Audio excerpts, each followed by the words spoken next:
Now is the time to create the perfect and ideal treat, a meal to satisfy the mind and body. Join me in the kitchen for a delightful meal preparation during which I'm going to reveal to you the meaning of life. The time has come for the mouth-watering gourmet wisdom session. But first, let me put on my cooker outfit.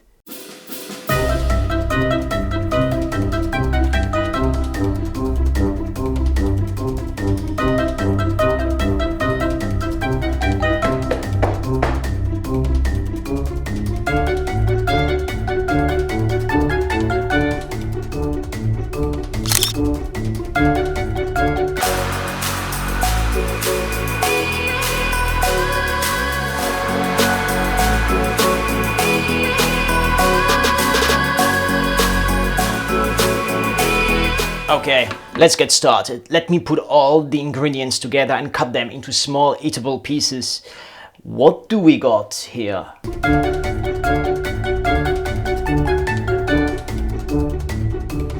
While I'm cutting this, let me ask you, what do you think is the meaning of life and how to get there? What could be easier to answer than that, right?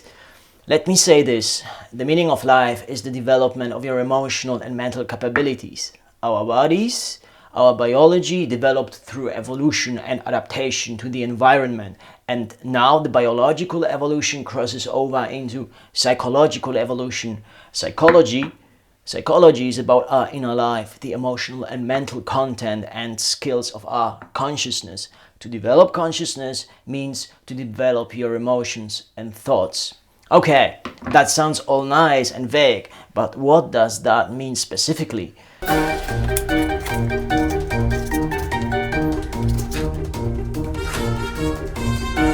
Well, first, let's break it down and see what it means to be a developed personality.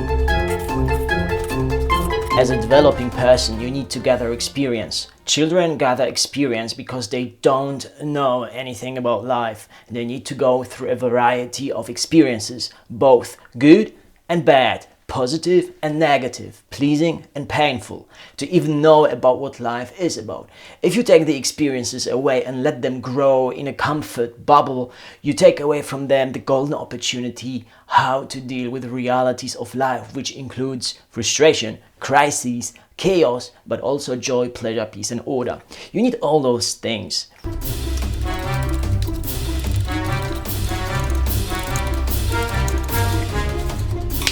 The traces of your experience leave a mark on your consciousness. Memory develops, which in turn gives rise to the so-called conscious.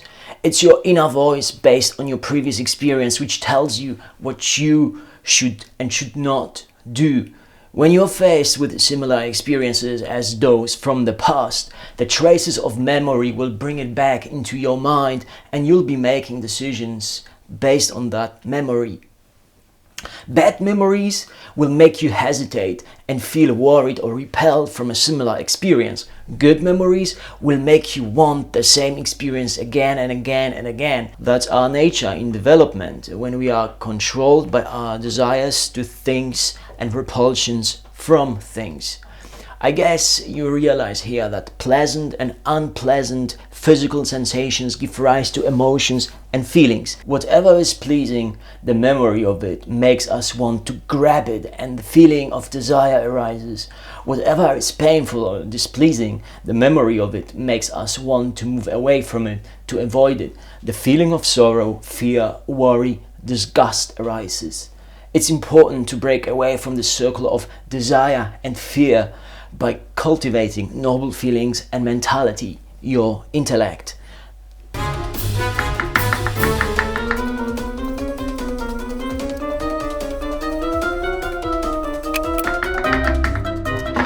Whatever you crave or fear, it owns you. You're a slave to your fundamental feelings and you need to control how you feel, at least to a certain degree. Otherwise, you'll be just an unpredictable mess. You need to have your inner life in order. Only then you can be a force of positivity in the world. So the key here is self-control through your thoughts. Call it your mind, mentality or intellect, the source of your thoughts. Your thoughts can control how you feel, at least to a certain degree, and they can definitely have an impact on your overall mood, regardless of your physical well-being. But that means you need to train your mind. When you wake up early in the morning, think nice thoughts for the day. Every successful entrepreneur will tell you that. They go through a daily routine in the morning to set their mind into the right state so that they can stay motivated and active. Don't let others control what you think. Think your own thoughts. That's what creativity and mental freedom means. Think your own thoughts.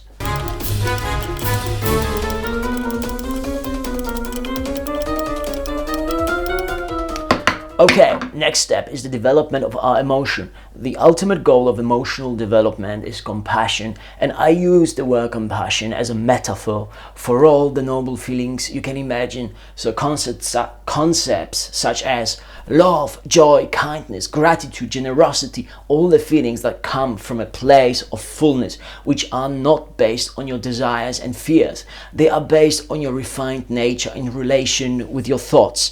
Everything that we value in life at the end of the day includes both the emotional aspect and the mental or intellectual aspect. After you went through many experiences in life and your mind started to develop, you need to work on the refinement of your emotionality so that you become a good person. Compassion is a skill you learn. You can be as intelligent as hell, but if you are selfish and self-centered, then you are just an unpleasant person to be around. And emotional refinement goes away from selfishness and towards compassion and selflessness. Please remember that. So what's the next ingredient in our awesome meal? Yeah.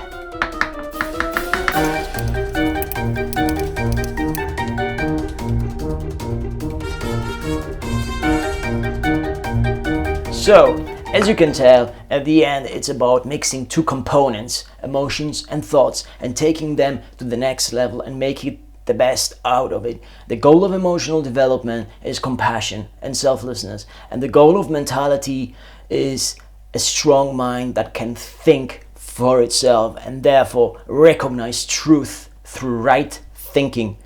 Okay, now we have it all together. The generic ingredients for an integrated personality with a strong willpower, a personality which is then self-determined and free in relative terms. Okay, let's move this now into the oven.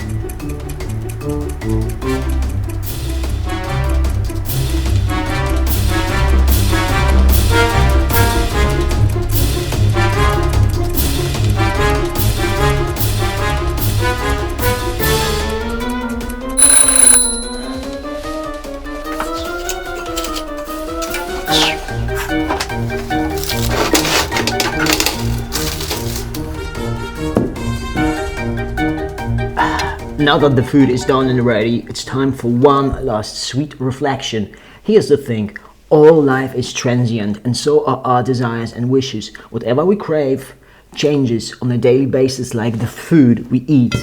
And what we mainly desire is pleasure. We crave for the transient, short-lived sensations. But watch out, if you aren't careful enough, your craving can own you, it can control your will. And you don't want to be a slave to desire. Desire should be your servant. The point is to learn and exercise self-control. Self-control is true freedom. You can't be free if you don't control your impulses. If you don't show any physical, emotional and mental control, lack of restraint will own you, and over time excess will make you feel drained and self-exploited. However, if you control your daily cravings and exercise moderation, all of a sudden the little daily pleasures become a great and joyful experience because they are not stained by excess. Bear in mind though that this is also not about pointless self-denial. It's about the lofty ways of a wise life connoisseur. Food is pleasure. Food is connection. Food is love. Bon appetit. Oh, and I forgot to say, remember to like the video and subscribe to get another round of weekly insight and inspiration.